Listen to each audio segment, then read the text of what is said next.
की शुरुआत करते हैं बड़ी खबर से। दिल्ली से बड़ी खबर मिल रही है, पीएम मोदी का राजस्थान और गुजरात का आज का दौरा रहने वाला है। इसके साथ ही आपको बता दें कि आज से 2 दिवसीय राजस्थान गुजरात दौरे पर पीएम मोदी हैं और इसी के साथ ही आज करीब 11:15 बजे राजस्थान के सीकर पहुंचेंगे पीएम मोदी और कई विकास परियोजनाओं का शिलान्यास लोकार्पण भी इस दौरान किया जाएगा। पीएम मोदी करीब 3 बजे गुजरात के राजकोट पहुंचेंगे और इसके साथ ही आपको बता दें कि राजकोट में अंतर्राष्ट्रीय हवाई अड्डे का निरीक्षण करते नजर आने वाले हैं। राजकोट में कई विकास परियोजनाओं का उद्घाटन भी प्रधानमंत्री नरेंद्र मोदी करेंगे। 28 जुलाई को करीब 10:30 बजे गांधीनगर में कार्यक्रम है जिसमें वो शामिल होने पहुंचेंगे। महात्मा मंदिर में सेमिकॉन इंडिया 2023 का उद्घाटन होगा। तो पीएम मोदी का राजस्थान और गुजरात का ये दौरा रहने वाला है और आपको बता दें कि आज से 2 दिवसीय राजस्थान गुजरात के दौरे पर पीएम मोदी है। आज करीब 11:15 बजे राजस्थान के सीकर पहुंचेंगे प्रधानमंत्री नरेंद्र मोदी। एक एक कर कई कार्यक्रम में वो शामिल होंगे। कई ऐसी विकास परियोजनाएं हैं जिसका शिलान्यास किया जाएगा। पीएम मोदी करीब 3 बजे गुजरात के राजकोट भी पहुंचेंगे। राजकोट में अंतर्राष्ट्रीय हवाई अड्डे का निरीक्षण वो करते नजर आएंगे। राजकोट में कई विकास परियोजनाओं का उद्घाटन भी करेंगे। पीयूष तिवारी हमारे संवाददाता जुड़ गए, उनसे ज्यादा जानकारी ले लेते हैं। पीयूष, राजस्थान और गुजरात के दौरे पर प्रधानमंत्री नरेंद्र मोदी हैं। लोकसभा चुनाव के लिहाज से ये दौरा कितना विशेष, कितना महत्वपूर्ण है और इस दौरान क्या कुछ कार्यक्रम प्रधानमंत्री नरेंद्र मोदी के प्रस्तावित किए गए हैं? बिल्कुल, अगर हम बात करें तो आज प्रधानमंत्री नरेंद्र मोदी राजस्थान और गुजरात के दौरे पर जाएंगे। उस दौरान प्रधानमंत्री के कई कार्यक्रम तय किए गए हैं। करीब 11:15 के आसपास वो राजस्थान के सीकर में एक सार्वजनिक कार्यक्रम में कई विकास परियोजनाओं का शिलान्यास और लोकार्पण करते हुए नजर आएंगे। इसके बाद वो गुजरात के राजकोट भी जाएंगे, जहाँ करीब 3:15 का समय बताया जा रहा है जब राजकोट अंतर्राष्ट्रीय हवाई अड्डे का वो निरीक्षण करते हुए नजर आएंगे। करीब 4 बजे के आसपास वो कहीं न कहीं राजकोट के रेस कोर्स ग्राउंड में विभिन्न विकास परियोजनाओं का भी उद्घाटन करेंगे। इसके साथ ही कल का भी कार्यक्रम प्रधानमंत्री का चूंकि तय किया गया है और इसमें वो करीब 10 बजे के आसपास गांधीनगर के महात्मा मंदिर में कहीं न कहीं सेमिकॉन इंडिया 2023 का उद्घाटन करते हुए नजर आएंगे। सबसे बड़ी बात है कि आज प्रधानमंत्री करीब 1,86 लाख किसानों को कहीं न कहीं एक किसान सम्मान निधि भी देते हुए नजर आएंगे और प्रधानमंत्री राजस्थान के सीकर से ही ये धनराशि तमाम किसानों के खाते में ट्रांसफर करते हुए नजर आएंगे। इस दौरान संभव है कि प्रधानमंत्री नरेंद्र मोदी किसानों से भी सीधा संवाद करें। चूंकि 14वीं ये किस्त है और इसको प्रधानमंत्री आज जारी करेंगे, तो निश्चित रूप से काफी महत्वपूर्ण जो कार्यक्रम है वो प्रधानमंत्री नरेंद्र मोदी के तय किए गए हैं। और लोकसभा के चुनाव के मद्देनजर अगर हम देखें 2024 के, तो काफी महत्वपूर्ण जो दौरा है वो कहीं ना कहीं खासतौर पर राजस्थान का माना जा रहा है। बिल्कुल, और राजस्थान का इसलिए भी पीयूष बेहद महत्वपूर्ण है क्योंकि विधानसभा चुनाव भी वहां पर बेहद करीब है और वहां एक प्रथा रहती है सरकार परिवर्तन की और बीजेपी को एज यहां पर कहीं ना कहीं मिलता नजर आएगा और यही वजह है कि राजस्थान के दौरे पर हैं। और फिलहाल इस दौरे को लेकर कितनी तैयारियां हैं और राजस्थान के लिहाज से इसको कितना महत्वपूर्ण समझा जाए? देखिए, अगर हम बात करें तो पूरी तरीके से राजस्थान में तैयारी कर ली गई है प्रधानमंत्री के दौरे को लेकर और कहीं ना कहीं अगर हम बात करें तो तमाम बातें कही जा रही हैं। राजस्थान के जो मुख्यमंत्री हैं अशोक गहलोत, उन्होंने सीधे तौर पे कई बातें कही हैं। इसके साथ ही अगर हम बात करें तो ये भी कहा जा रहा है कि जहां पे प्रधानमंत्री का कार्यक्रम है वहां पे सुरक्षा के जो इंतजाम है वो कहीं ना कहीं कड़े किए गए हैं। ड्रोन से वहां पे निगरानी की जा रही है। तमाम जो राजस्थान के पुलिस के बल के जवान है वो भी कहीं ना कहीं इस दौरान मौजूद है। लेकिन सबसे बड़ा आरोप है वो राजस्थान के मुख्यमंत्री अशोक गहलोत का है। उन्होंने सीधे तौर पे पीएमओ पर गंभीर आरोप लगाया है। उन्होंने कहा है कि प्रधानमंत्री जी आज राजस्थान आ रहे हैं और पीएमओ की ओर से उनके यानी कि जो राजस्थान के मुख्यमंत्री का 3 मिनट का संबोधन था वो कहीं न कहीं उसको लेकर उन्होंने कहा कि मैं इस भाषण के माध्यम से स्वागत नहीं कर सकता हूं और ट्वीट के माध्यम से उन्होंने राजस्थान में उनका हालांकि प्रधानमंत्री का स्वागत किया है। इसके साथ ही मुख्यमंत्री ने तमाम जो मांगे हैं वो पीएम मोदी के सामने रखी है, जिसमें कई मांगे ऐसी है जो राजस्थान से के विकास से जुड़ी हुई है। तो निश्चित रूप से आज प्रधानमंत्री नरेंद्र मोदी का काफी महत्वपूर्ण दौरा है। इस दौरान कई विकास परियोजनाओं का लोकार्पण और शिलान्यास करते हुए प्रधानमंत्री नरेंद्र मोदी नजर आएंगे। पीयूष, इस कार्यक्रम में प्रधानमंत्री नरेंद्र मोदी के साथ साथ और कौन से नेता शामिल होते हैं ये भी देखना होगा। आप नजर बनाए रखिएगा, जो भी अपडेट होगी पहुंचाना। फिलहाल के लिए बहुत बहुत शुक्रिया हमारे साथ जुड़ने के लिए, तमाम जानकारी हम तक साझा करने के लिए। वहीं नोएडा में हिंडन नदी के किनारे बसे लोगों को बाढ़ के कारण भारी मुसीबतों का सामना करना पड़ रहा है। वहीं हर संभव मदद के लिए नोएडा पुलिस के अधिकारी प्रभावित लोगों को स्कूलों में शिफ्ट कराने में लगी हुई है। हिंडन नदी किनारे बसे लोगों के हालात जानने डीसीपी सेंट्रल नोएडा अनिल कुमार यादव पहुंचे। इस दौरान डीसीपी ने न्यूज़ 1 इंडिया से खास बातचीत की है। अब वो बातचीत आपको सुनवाते हैं। जिस तरीके से लोग लगातार प्रभावित हो रहे हैं और प्रभावित होने के बाद नोएडा पुलिस जो है, नोएडा पुलिस के जो अधिकारी हैं मौके पर पहुंच रहे हैं। हालांकि प्रभावित लोगों को बचाने का पूरी तरीके से प्रयास किया जा रहा है, शिफ्ट किया जा रहा है, स्कूलों में उनको शिफ्ट कराया जा रहा है। इस वक्त आप देख सकते हैं कि मौके पर डीसीपी सेंटर अनिल कुमार यहाँ पर मौजूद हैं, पुलिस फोर्स के साथ मौजूद हैं। कहीं ना कहीं जो प्रभावित लोग हैं उनको हर तरीके से, हर संभव मदद करने का पूरी तरीके से प्रयास किया जा रहा है। सर, न्यूज़ 1 इंडिया पर सर आपका स्वागत है। किस तरीके से लोगों की मदद की जा रही है? हिंडन नदी का जलस्तर बढ़ा हुआ है, जिसको लेकर के आसपास के क्षेत्रों में जो जलभराव की स्थिति है, डूब क्षेत्र में, इसके दृष्टिगत लोगों से अपने घरों को खाली करने की अपील की जा रही है। नोटिस दिए जा रहे हैं सभी लोगों को कि अपने अपने घरों को खाली कर दें, क्योंकि ये जड़ों में जब पानी जाएगा, सीलन आएगी तो गिरने की संभावना है, इससे जनहानि होने की संभावना है। इस वजह से लोगों को सतर्क किया जा रहा है, आगाह किया जा रहा है और नोटिस और अनाउंसमेंट के माध्यम से उनको बाहर निकाला जा रहा है। और यहाँ पे आप देख रहे हैं कि न्यू सैनिक पब्लिक स्कूल है, यहाँ पे भी लोगों के रुकने खाने पीने की व्यवस्था पुलिस प्रशासन की तरफ से की गई है। और लोगों से अपील लगातार की जा रही है कि लोग नदी के बहाव में न जाएं, क्योंकि बहाव काफ़ी तेज़ है, उस तरफ न जाए। लेकिन फिर भी लोग छिटपुट लोग जाने का प्रयास कर रहे हैं, जिसके लिए हमें ड्यूटियाँ बढ़ा दी हैं। पुलिस की गश्त और बढ़ाई गई है, इस क्षेत्रों में प्रेजेंस बढ़ाई गई है, ताकि किसी भी तरह कोई भी जनहानि न हो। सर, लगातार जो आपकी पुलिस है और आपके पुलिस के जो अधिकारी हैं मौके पहुंच रहे हैं, हालांकि जो जल का स्तर कम हो रहा है, बढ़ रहा है। यहाँ पे जो लोकल लोग हैं उनका कहना है कि पहले जल स्तर यहाँ पे इतना हुआ करता था, अभी कुछ जल स्तर में कमी आई है, क्योंकि ये लोग लोकल हैं यहाँ पे, क्योंकि हमेशा देख रहे हैं, तो इनका कहना है। बाकी जो सीआरसी पुल है वहाँ पर भी देखने में आया कि कुछ पानी के जल स्तर में कमी आई है। आप सुन रहे थे, ये थे डीसीपी सेंटर, और जिस तरीके से लोगों की मदद के लिए लगातार अपील भी की जा रही है, उनके हर संभव मदद की जा रही है। आप देखिए किस तरीके से खुद यहाँ पर पुलिस के जो अधिकारी हैं वो कहीं ना कहीं वही प्रयास कर रहे हैं कि इन गरीब लोगों को बचाया जा सके। हालांकि जो हिंडन किनारे जो कहीं ना कहीं जो लोगों के घर बने हुए थे, सस्ते दामों में इन्होंने खरीद लिए थे, और कहीं ना कहीं वो मुश्किलें जो हैं अब देखने को मिल रही हैं। जिस तरीके से लगातार पानी स्तर जो लगातार बढ़ रहा है, कुछ तस्वीरें मैं अतुल से कहूँगा, ये देखिए पीछे की तस्वीरें, किस तरीके से पानी का जो बहाव है वो कहीं ना कहीं तेज है। हालांकि जो ये भी बताया जा रहा है, खुद पुलिस के अधिकारी बता रहे हैं, डीसीपी सेंट्रल बता रहे हैं, वो कहीं ना कहीं जो पानी का स्तर है वो कहीं ना कहीं घटा है। हालांकि जिस तरीके से देखा जाए, 25 फुटा की बात की जाए, छिजारसी की बात की जाए, चोटपुर की बात की जाए, बहललपुर की बात की जाए, गढ़ी चौखंडी की बात की जाए, कुलेसरा की बात की जाए, कहीं ना कहीं ये जो लोग हैं यहाँ पर जो किनारे लोग रह रहे हैं वो कहीं ना कहीं प्रभावित हो रहे हैं। हालांकि मदद के लिए प्रशासन के जो अधिकारी है वो भी मौके पर पहुँच रहे हैं, पुलिस के जो अधिकारी है वो भी मौके पर पहुँच रहे हैं, और कहीं ना कहीं इनको बचाने का पूरी तरीके से रेस्क्यू करने का, हर संभव मदद करने की बात कही जा रही है। वीडियो जर्नलिस्ट अतुल के साथ में शर्मा, न्यूज़ 1 इंडिया, नोएडा। जिस तरीके से लोग लगातार प्रभावित हो रहे हैं और प्रभावित होने के बाद नोएडा पुलिस। वहीं हमारे संवाददाता ने बाढ़ से प्रभावित लोगों से बातचीत की है। लोगों ने इस दौरान क्या कुछ कहा है, सुनिए। हिंडन नदी 25 फुटा किनारे पर हम मौजूद हैं। हालांकि हालात बड़े खराब हैं और महिलाओं से बात करते हैं किस तरीके की परेशानियां हो रही हैं। घरों के अंदर पानी भर चुके हैं, लेकिन किस तरीके से लोगों को दिक्कतें आ रही हैं। क्या नाम है आपका? समीना। समीना, क्या दिक्कत आ रही है? यहाँ पे पानी भर रहा है गली में, गली का बोल दिया कि बनाएंगे, गली बनते बनते पास हुई, गली भी न बनी और पानी भर रहा है, चोर घुस रहे हैं घर में, तो यही परेशानी है, इसको करो। ये गली चल रही, मकान डूब रहे हैं सबके। आपके घर में पानी घुस गया क्या? हाँ हाँ, घुस गया, पानी घुस ही रहा है सबके, सब गली में आ जाएगा तो बचाई कितना है पानी घुसने के लिए, हैं, यही समस्या है। कोई यहाँ पर प्रशासनिक अधिकारी कोई आया? कोई भी ना आया। आते हैं कोई नेता, विधायक, सांसद कोई आपके पास आया यहाँ पे? स्कूल से चले जाते हैं लौट कोई के। यहाँ पर नेता, विधायक, सांसद आया? हाँ आए। क्या आश्वासन दे रहे हैं वो? बोल रहे हैं कि होगा काम। हाँ, स्कूल से ही चले जाते हैं समझा के, और क्या है। मदद किसी की जा रही है यहाँ पर? कोई कुछ भी नहीं कहा जाए, किसी की मदद कोई मदद हो रही है? नहीं, किसी की मदद नहीं हो रही है, नहीं हो रही है।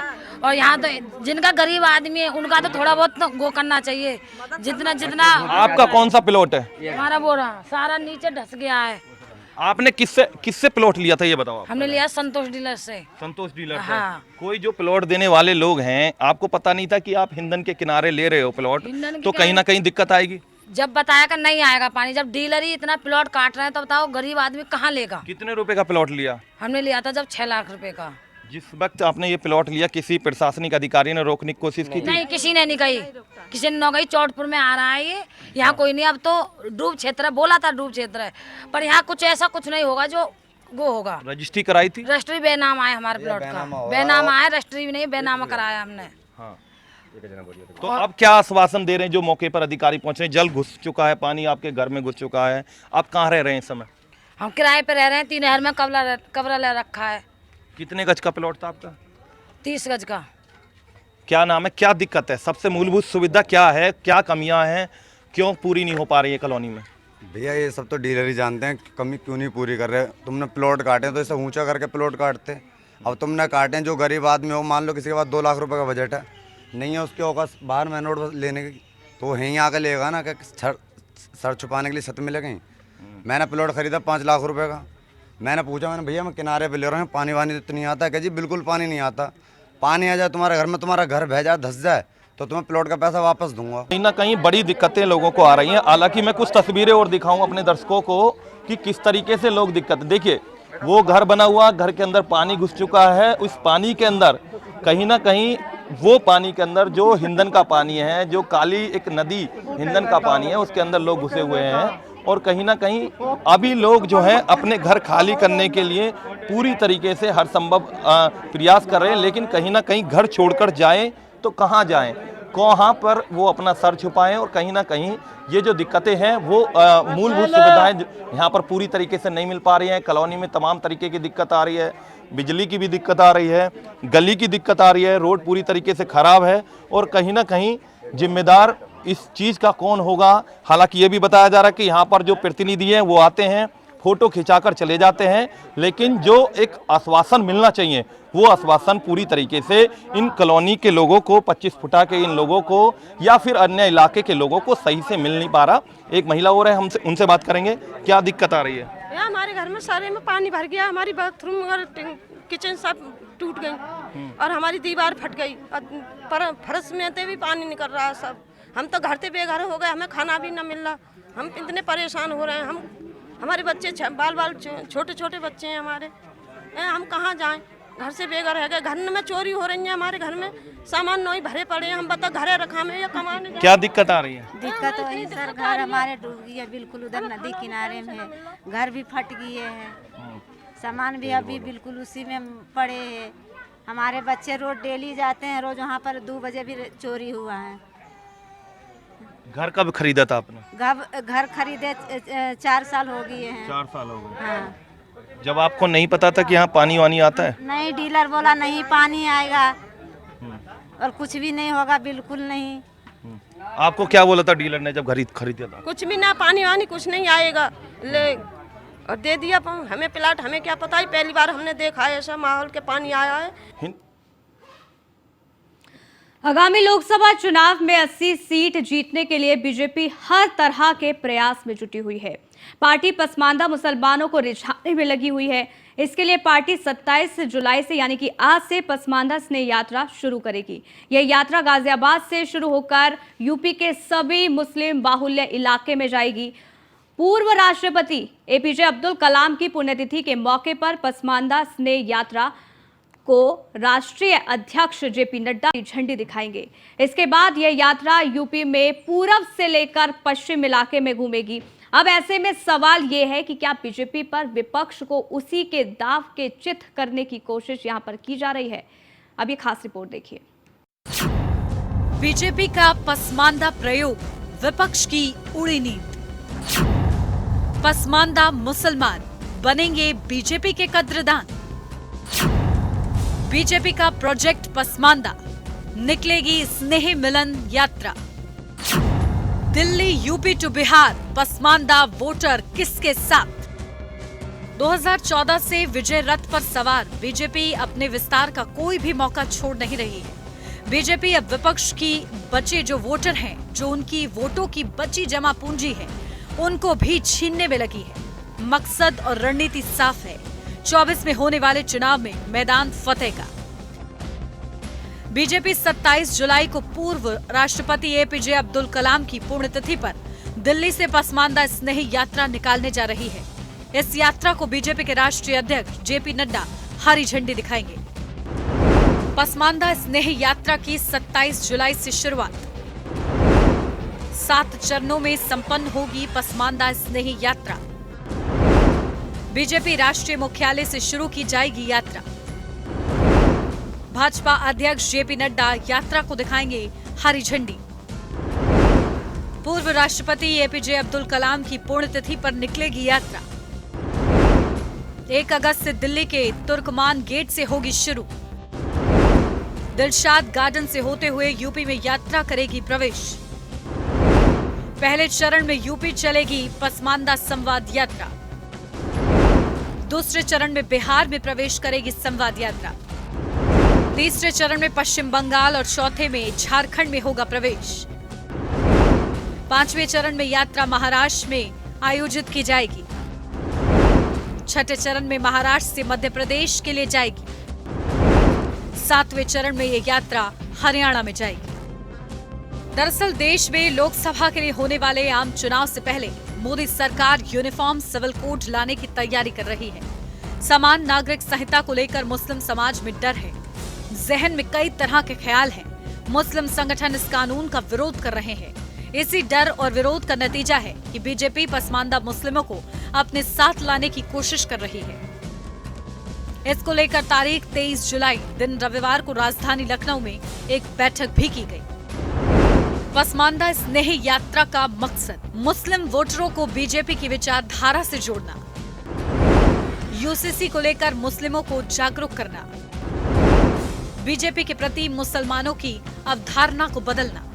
भारतीय जनता पार्टी का अल्पसंख्यक मोर्चा मुस्लिम समाज के जो पिछड़े लोग हैं, पसमानदा जो समाज है, उसमें सरकार की लोक कल्याणकारी और गरीब कल्याण की नीतियों, कार्यक्रमों और योजनाओं को लेकर के जा रहा है। और भारतीय जनता पार्टी सबको साथ लेकर चलने की बात करती है, तो जन जन तक जाना और जन जन से संवाद करना और जन जन को पार्टी की नीतियों, कार्यक्रमों के साथ जोड़ना पार्टी का लक्ष्य है। और जो पार्टी का अल्पसंख्यक मोर्चा है, उसको लेकर के ये यात्रा निकाल रहा है।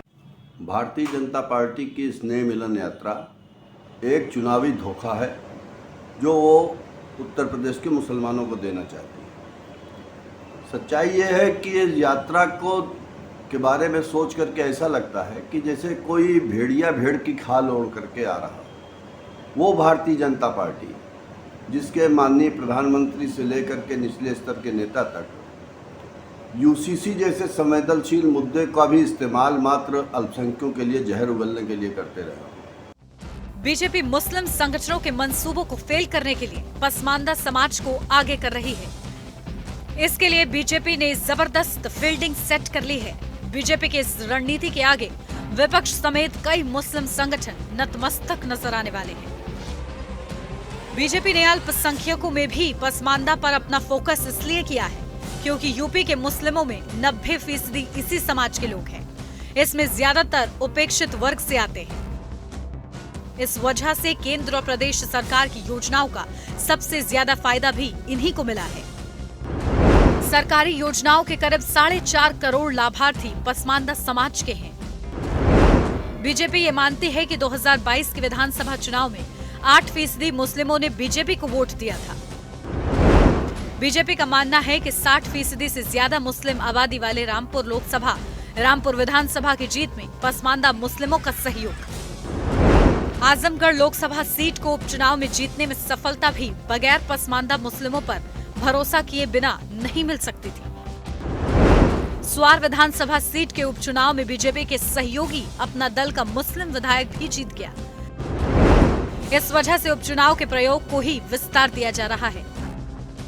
कुल मिलाकर यूपी बीजेपी ने पसमानदा मुस्लिमों से रिश्ता बढ़ाने की पहल शुरू कर दी है। उसमें भी मुस्लिमों में पहला फोकस पसमानदा पर है। बीजेपी की पूरी कोशिश है कि 24 के चुनाव से पहले पसमानदा मुस्लिमों को अपने साथ जोड़कर विपक्ष को झटका दिया जाए।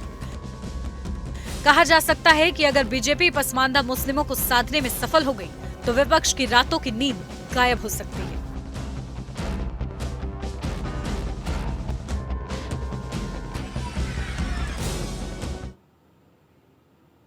वहीं गाजियाबाद के मोदी नगर में एक युवक के बीमार बेटे के इलाज और पैसे देकर धर्म परिवर्तन का प्रयास किया जा रहा था।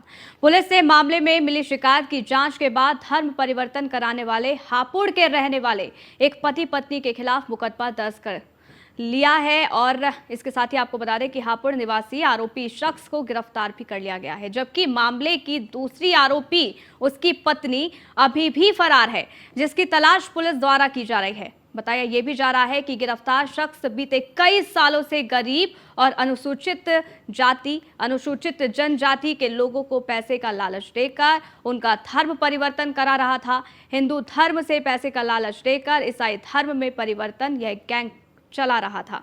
हालांकि आरोपी को लगातार देश के अन्य राज्यों के साथ ही विदेश से भी पैसे मिलने की बात पुलिस ने जांच के दौरान सामने लाई है और अब पुलिस इस पूरे मामले की ज्यादा गंभीरता के साथ जांच कर रही है।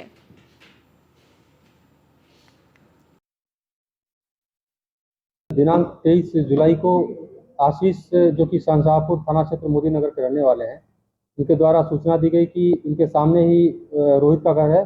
इनके घर पे कुछ लोग इकट्ठा हैं जो कि धर्मांतरण कराने की प्रक्रिया कर रहे हैं। वहाँ पे इस सूचना पे उनके द्वारा तहरीर भी दी गई, इस लिखित तहरीर भी मिली थी। इस पे प्राथमिक जांच की गई। जांच के आधार पर दिनांक 24 जुलाई को इसमें एक अभियोग विधि विरुद्ध धर्मांतरण अधिनियम के अंतर्गत पंजीकृत किया गया। दिनांक 23 जुलाई को आशीष जो कि शाहजहांपुर थाना। मुजफ्फरनगर से अब खबर है, जहां शराब की दुकान के बाहर देर रात युवकों में मारपीट हुई। मौके पर पहुंची पुलिस ने 2 युवकों को हिरासत में ले लिया है। कचहरी पुलिस चौकी से 50 मीटर की दूरी पर यह मारपीट की गई है और आपको बता दें कि फिलहाल पुलिस अब इस पूरे मामले की जांच कर रही है। 2 ऐसे युवक हैं जिनको हिरासत में लिया गया है, लेकिन किस तरीके से मारपीट की गई ये तस्वीर हम आपको दिखा रहे हैं। अब ये जो वीडियो है वो भी जमकर वायरल हो रहा है। तो मुजफ्फरनगर से ये खबर है, शराब की दुकान के बाहर युवकों में मारपीट हुई, जिसके बाद आनन फानन में पुलिस पहुंचती है और 2 युवकों को हिरासत में ले लिया जाता है। फिलहाल पुलिस आगे की जांच कर रही है और गिरफ्तार जो 2 युवक हुए हैं उनसे पूछताछ भी यहां पर की जा रही है। लेकिन ये जो वीडियो है अब ये जमकर वायरल भी हो रहा है।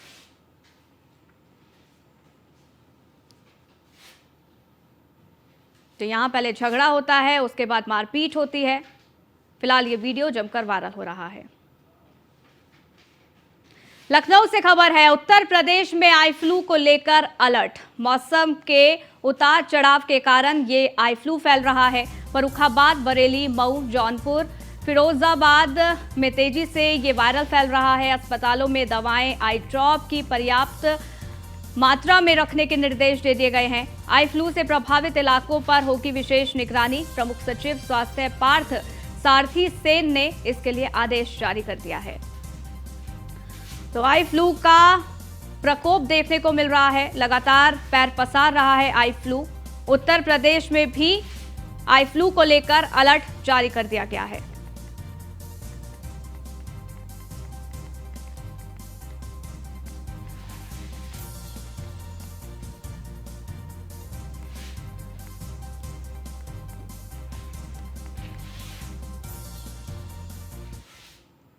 वहीं अलीगढ़ में बीजेपी के कार्यकर्ता पर फायरिंग मामला सामने आया है। वारदात के बाद बीजेपी नेता को जिला अस्पताल में भर्ती कराया गया, जहां से उन्हें मेडिकल कॉलेज रेफर कर दिया है। वहीं तनवीर के परिजनों के मुताबिक 3 लोगों ने तनवीर को बुलाने के लिए वो घर आते हैं, वह उन्हें अपने साथ बाहर ले गए और तनवीर को गोली मार दी। बताते चले कि पुलिस के मुताबिक घटना के पीछे पैसों के लेन देन का मामला सामने आ रहा है। फिलहाल पुलिस इस पूरे मामले की जांच कर रही है।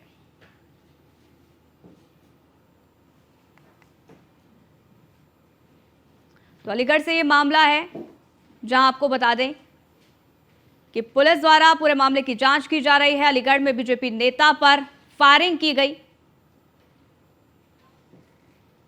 तो इस बुलेटिन में फिलहाल